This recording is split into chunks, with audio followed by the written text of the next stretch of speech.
സഹോദരെ, നമുക്ക് ഇന്നത്തെ സുവിശേഷം ശ്രവിക്കാം. ഇന്നത്തെ സുവിശേഷം വിശുദ്ധ മത്തായി എഴുതിയ സുവിശേഷം 10-ാം അധ്യായം 16 മുതൽ 23 വരെയുള്ള വാക്യങ്ങൾ. ചെന്നായ്ക്കളുടെ ഇടയിലേക്ക് ചെമ്മരിയാടുകളെ എന്ന പോലെ ഞാൻ നിങ്ങളെ അയക്കുന്നു. അതിനാൽ നിങ്ങൾ സർപ്പങ്ങളെപ്പോലെ വിവേകികളും പ്രാവുകളെപ്പോലെ നിഷ്കളങ്കരുമായിരിക്കുവിൻ. മനുഷ്യരെ സൂക്ഷിച്ചുകൊള്ളുവിൻ, അവർ നിങ്ങളെ ന്യായാധിപ സംഘങ്ങൾക്ക് ഏൽപ്പിച്ചു കൊടുക്കും. തങ്ങളുടെ സിനഗോഗുകളിൽ വെച്ച് അവർ നിങ്ങളെ മർദ്ദിക്കും. നിങ്ങൾ എന്നെ പ്രതി നാടുവാഴികളുടെയും രാജാക്കന്മാരുടെയും സന്നിധിയിലേക്ക് നയിക്കപ്പെടും. അവിടെ അവരുടെയും വിജാതീയരുടെ മുമ്പാകെ നിങ്ങൾ സാക്ഷ്യം നൽകും. അവർ നിങ്ങളെ ഏൽപ്പിച്ചു കൊടുക്കുമ്പോൾ എങ്ങനെ പറയണമെന്നോ എന്തു പറയണമെന്നോ നിങ്ങൾ ആകുലപ്പെടേണ്ട. നിങ്ങൾ പറയേണ്ടത് ആ സമയത്ത് നിങ്ങൾക്ക് നൽകപ്പെടും. എന്തെന്നാൽ നിങ്ങളല്ല, നിങ്ങളിലൂടെ നിങ്ങളുടെ പിതാവിൻ്റെ ആത്മാവാണ് സംസാരിക്കുന്നത്.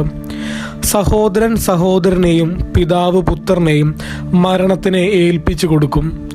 മക്കൾ മാതാപിതാക്കന്മാരെ എതിർക്കുകയും അവരെ വിധിക്കുകയും ചെയ്യും.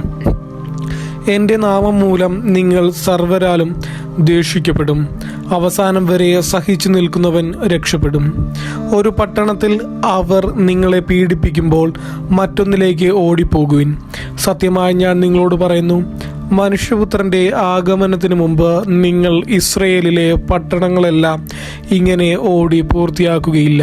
കർത്താവിൻ്റെ സുവിശേഷം.